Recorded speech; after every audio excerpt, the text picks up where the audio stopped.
Hi guys, welcome back to my channel. For those of you who don't know me, my name is Anna and this is my channel. So today's video is going to be a little bit different than what I'm normally doing or what you normally see on my channel. We're actually just going to do a sit down little, this is what's happening to me right now and what's been going on the past 9+ months and what's going to be happening for the next few months and from there on, but hopefully. So get comfy, grab a snack, get you a drink. I'm not for sure what time of day it is you're watching this, so depending on what time of day, depends on the drink. And yeah, just get comfy because I don't know how long it's gonna be, but I hope y'all enjoy. So getting into it, I am married to a South African. We have been married for almost 3 years. We met back in we met back in 2016, the summer of 2016, when I graduated high school.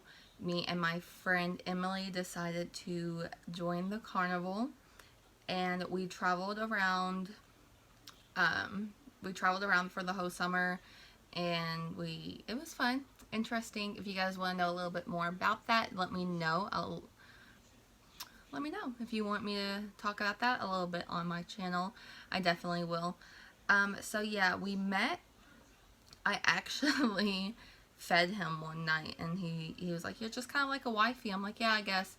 And I've literally just been his wifey since day one. I mean, you ask anyone, oh, that's Marcel's wife.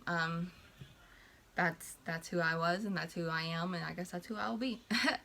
So that fall, so that August in 2016, he was like, you should go back, you need to go to college, and wada, we'll make it work, and whatever. And I was like, fine, whatever. So I did the college thing, and every weekend, me and Emily were driving to wherever they were at, whether it been Tennessee, whether it been Alabama. We spent a whole weekend in Alabama, and we did that. We chased the carnival for a minute because I obviously was seeing Marcel and she was seeing someone too at the time. And then one summer I was walking back to my dorm, or not one summer, one day I was walking back to my dorm from my campus job, and I was on the phone with him, and I was like, hey, you think you can pay for the hotel room this weekend, whatever? And he was just like, you know what, I'm just ready to be with you, and can you pick me up? I was like, yeah, let me just get right on to that. So I called my mom, and I was like, Marcel wants to come home. And she was like, well, what do you mean? I was like, exactly what I said, Marcel wants to come home. So she came and picked me up, and we drove 3.5 hours, like 4 hours, I think, to a town in Tennessee, and picked him up at a McDonald's. We were stressed AF, like, oh my god, it was so stressful. At this point, I started to get in contact with a lawyer, and so yeah, the lawyer said we should get married before Trump takes office in January. That would be better. I don't know, he just said it would be better. So we did that. We got married. So like we sat down with my grandparents and my mom, and we all were talking about, we were like, okay, so we want to get married before January, and it's that's in like 3 months. So we were like, okay, but we don't want it to be cold, so we can't get married in December. So we're like, okay, so we have 2 weeks in November left. Okay, so, or no, we were like, okay, so but we don't want it to be cold, so we have to get married before it gets cold. So we were like, okay, that gives us like a 2-week, window from so many birthdays and so much going on before we became busy where we couldn't get married. So I had 2 weeks to get married, and we did it. I don't understand how we pulled it all together. I mean, if it wasn't for everyone that came and that was so supportive and who helped out and made me feel not so stressed about the wedding and everything like that, They know who they are, and I'm so grateful for them. My mom walked me down the aisle. Without that woman, I don't know where I would be. She's definitely an amazing angel, definitely. And a lawyer and everything like that, and we were getting everything in check, but we could not, for the life of us, find a sponsor who made enough to say on paper that they would support Marcel until he got his green card, because I didn't make enough being someone fresh out of high school. You know, at the time I was still doing the college thing and trying to work, and it just wasn't working out. So after, like, you know, living in the town we were living at for so long, last year we just kind of was like, okay, we need to take a step back and look at what we need to do. So we thought we could get my spousal visa over there in his country. So that's what we did. We planned on going to his country, and that's what we did. We went to his country in August of last year. And when we got there, it was a little rocky, I will say, but it's fine. It worked out for the better, eventually. And then when we got there, we figured out we could not get my spousal visa from there. We would have to get it from my home country, obviously America. So, but we could get my dual citizenship since I'm married to him already. And we were wanting to do that, but at the time it was just, you know, another money game. We didn't have the money. We didn't have the funds to be together. And it was so frustrating, and we were like, you know what? You got 3 months. You got 3 months over here. Let's make the best of it. So, for the last 2 months I was there, we lived with his uncle, and it was amazing. I couldn't have asked for a better time there. After the 3 months I was there, I had to come back because I was only over there with my passport, and we were still wanting him to come over here. So we saw if we applied for a waiver, it would only take, like, at the time we thought it was just 2 years and just an extra like $5,000. I know that sounds so crazy, and that sounds so crazy to me, just an extra $5,000, but I've already paid $2,000 to the lawyer, and I haven't done anything, and I had no help or anything like that. So I was willing to do it, but I was like, you know, I need to go sit down and talk with a lawyer. So me and my mom and her boyfriend drove up to Lexington, and we met with a lawyer there, and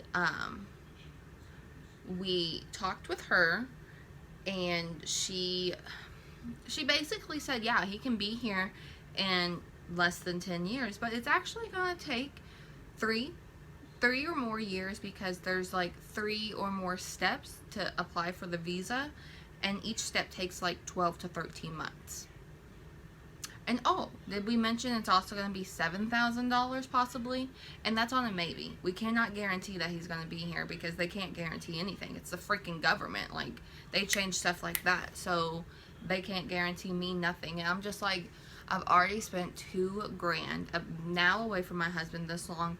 I've been going through so much. He's been going through so much. Like, when will we be able to be together and not have to stress about if we can be together? Like, when can we just be together and have the normal relationship stress of, like, who's gonna walk the dog, or I don't know, who gets the remote for the night, you know? Normal relationship crap. Like, I'm tired of worrying about, will my husband be taken away from me? When will I see my husband? I'm tired of not knowing anything. So we just decided to do what was best for us, and that was for me to go back over there to South Africa and to get my dual citizenship, and to be able to come back and forth to each country with no problems. I'm super excited about it. I am, like, I didn't know I would be this excited and this, like, happy to go back over there. Like, I understand that my husband's over there and I'm excited for that, but I'm excited for so much more, because, like, he moved on the western side. And I'm so excited. I've never lived by the beach. I've never experienced that kind of lifestyle. Um, I've already kind of like gotten involved a little bit in the community by, Facebook groups and stuff like that. So I'm super excited to actually be with the people and just live in that kind of community. I'm excited to experience new things and to be able to travel. And I'm just really excited to be a wife again and to do the little stuff that we used to do, and like all the stuff that meant so much to us that we took advantage of at the time. But we know now how special and how um, we just know now how special one another is and how special the time that we have together is, because that time can be taken away from you and you're not ready for it and you're not expecting it, and you're like, and like, I'll admit, like, I thought I would be okay. Like, I thought I would be, I would handle being away from my husband better than I feel like I did. I feel like now I'm handling it better. I don't think I did so well in the beginning. I battle a lot of mental illness and depression and anxiety and a lot of stuff like that. So it was really triggered, and I actually was admitted on a 72-hour I was admitted 72 hours in the hospital over the weekend because it was so bad. And it opened my eyes, and like in the beginning I wasn't handling this at all. Like, it was so bad. I was not handling it well at all. But now I know what I need to do. I know how to I feel like I can handle myself a little bit better. That obviously I'm human, so I have my slip up. So like, it's going to happen. Like, you can't stop it. You're human. You're not perfect and nobody's perfect, so you can't expect yourself to be perfect. And I understand that now, and I know that it's okay to have bad days, but you have to understand that not every day is a bad day, and you need to take advantage of your good days. I leave this November, so it's like shy of 2 months I leave, and I'm super excited. I've been packing, well, not really packing because I feel like I can't pack yet, but I've been buying stuff to pack, like my luggage set. I bought my luggage set. I bought my luggage set. Yeah, obviously I haven't really been buying. I've bought a lot of stuff, but it's random stuff. I guess I could do a video on stuff I bought, but I guess I could do that like later on. Okay, now we're rambling. But yeah, so that is mine and my husband's story, and what we've been going through and what we will be going through and what's in store for us in the future. And I hope you guys enjoyed it as much as I enjoyed telling you. And that's it, folks. Thank you so much for watching it, and thank you so much for just being here for me and supporting me and just letting me feel welcomed and loved and not judged at all. Remember to be kind to one another. You never know what the other person's going through. And I hope you have a wonderful day, wonderful night, or wonderful evening whenever you're watching this. Bye.